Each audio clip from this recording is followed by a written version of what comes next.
जैसे ही ये Iran America war start हुई थी, मुझे याद है हम सबसे पहले आपके पास आए थे होली के बाद। और अब जब आधिकारिक रूप से घोषणा हो चुकी है कि ये युद्ध समाप्त हुआ, तो वो जो डील है उसकी बारीकियां वो भी समझने में सबसे पहले आपके पास आई हूँ सर। हाँ। हम ये पूरे डील को कुछ एक पॉइंट्स हैं जो मैं स्पेशली समझना चाहती हूँ, उस पर चर्चा करूँ।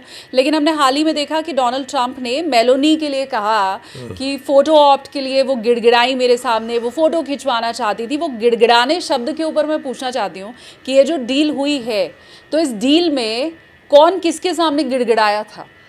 नहीं, देखिए, दिस डील जो है, मैं शुरू से कह रहा था, जब ये लड़ाई शुरू हुई तो हमको बोला गया, जो मिलिट्री एनालिस्ट थे सबसे पूछा गया, who do you think will win.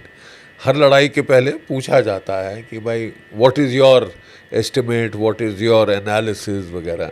तो मैंने उस वक़्त साफ कहा था कि you will be quite surprised by the results of this war. आपको काफ़ी हैरत होगी जब आप नतीजा देखेंगे इस युद्ध का, और Iran will prevail over a super power, over a regional power.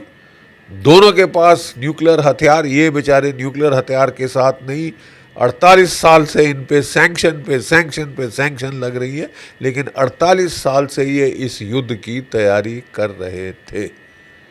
सारा कुछ प्लान था, और जैसे ही अमेरिका और इजराइल ने मिलकर वार किया, उन्होंने इनको धो डाला है। हम अपनी जो फौजी भाषा में कहते हैं ना कि धो दिया है अमेरिका को और इजराइल को। जो सारी हेकड़ी थी वो निकाल दी, राइट। एंड सिंपल टर्म्स में वो कहते हैं, in an asymmetric conflict, in a guerrilla war, Iran wins if it does not lose, the United states loses if it does not win. ये नहीं कि वो इसका नुकसान नहीं कर पाए हैं, अमेरिका और इजराइल मिलके बहुत नुकसान किया है। 168 तो बेचारी बच्चियां मार डाली, और मुझे तो लगता है उनकी ही काफ़ी थी तुमको हराने के लिए। You know, there is something called justice in war, dharma in war, जो चाइनीज बोलते हैं Tao, you know, righteousness, where does the truth lie. तो वो उनके साथ है। आपने बेवजह लड़ाई करी है, unnecessary, uncalled for, most stupid, senseless war, which needed to be shut down. बहुत जरूरत थी कि इसको शट डाउन किया जाए, और इमीडिएटली किया जाए। Let me explain why. देखिए, अभी तक दुनिया ने इस क्राइसिस को कैसे हैंडल किया? How did they handle this crisis?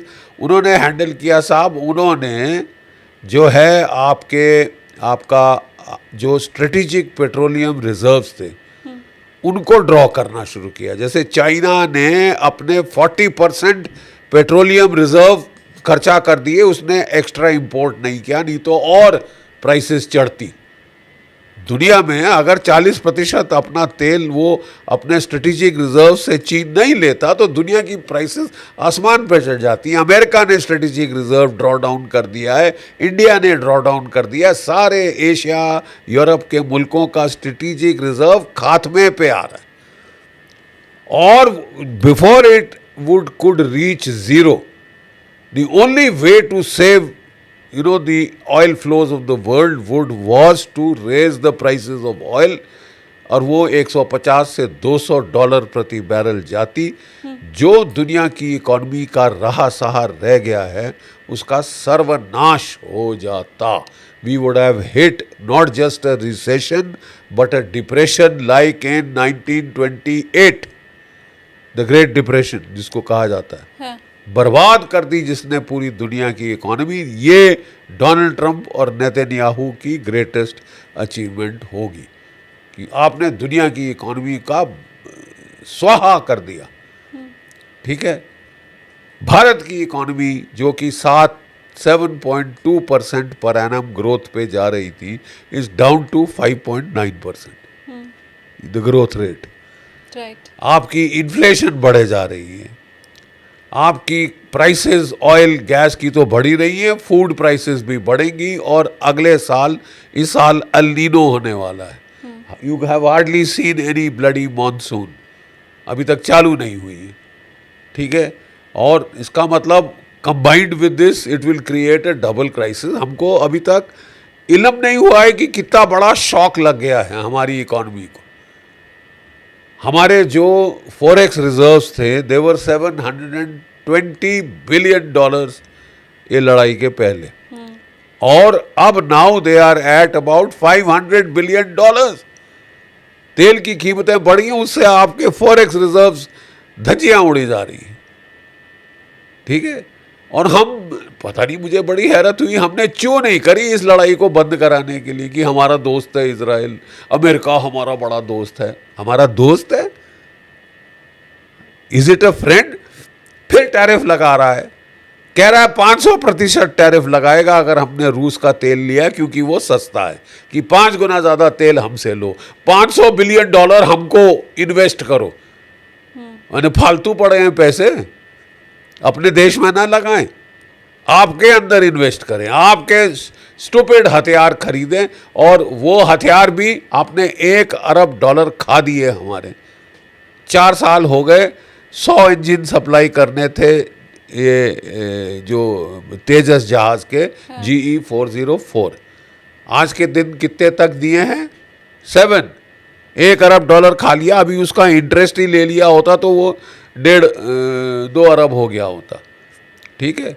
और हमारी सरकार, मुझे समझ नहीं आ रहा हम क्यों डर रहे हैं इस नापाक मुल्क से। We are showing a streak of fear कि अगर ट्रेड डील नहीं हुई तो हम तबाह हो जाएंगे। अबे कुछ नहीं होगा हमारा। इसी मैं समझता हूं कि सरकार की फिक्र है the employment sector, you know, gems and jewellery major employment sector, आपका leather goods major employment sector, textile major employment sector, fisheries major employment, ये सब इफेक्ट होते हैं with this stupid trade deal. लेकिन अगर उसने फैसला कर लिया है कि वो आपके ऊपर लगाएगा टैरिफ पे टैरिफ, अकेली देश को चुन के सबसे हाईएस्ट टैरिफ दुनिया में किसके ऊपर लगाए? इंडिया पे, ब्राज़ील पे, क्योंकि ये दोनों ब्रिक्स के मेंबर हैं। डर के मारे जब हमारे यहाँ ब्रिक्स हुआ तो क्यों नहीं हुई भाई? जब G20 हुआ था, आपको याद होगा कि कोई 1.5-2 महीना पहले G20 कि लोग कहने लगे कि भाई आप 1 साल के लिए तो प्रेसिडेंट बने हो, कौन सा ऐसा तीर मार गया? G20 BRICS is a more important forum, उससे कहीं ज़्यादा अहमियत वाला फोरम है ब्रिक्स। और हम प्रेसिडेंट बने और हमारी आवाज़ नहीं निकली, और उसको प्ले डाउन करने की कोई, अमेरिका नाराज हो जाएगा तो भाड़ में जाए, to hell with you, go to blazes. If this is what you want to do, what you are saying is a friend, तो आपसे तो दुश्मन भले, जो कि साफ दुश्मनी करते हैं। आप तो मुंह में राम राम, बगल में छुरी चला रहे हो। जब हमारे प्रधानमंत्री मिलने गए, थैंक गॉड उन्होंने केवल हाथ बढ़ा के इनको आर्म्स लेंथ पे रखा, ठीक है, और इनको सुना भी दिया कि आप हमारे नाविक बहुत दुनिया का कल्याण कर रहे हैं, उनको मत मारें, उनकी सेफ्टी बहुत ज़रूरी है। मेरे सोच में तो, मेरा तो उम्मीद थी कि हम और भी कड़वे शब्द सुना देंगे, फेस टू फेस सुनाएंगे। अगर मेलोनी सुना सकती हैं तो हम क्यों नहीं सुना सकते कड़वे अच्छे 2 टूक शब्दों में? हमको भी कह देना चाहिए था जो हमारे दिल के अंदर है। हम ज़्यादा पोलाइटनेस में मरे जा रहे हैं।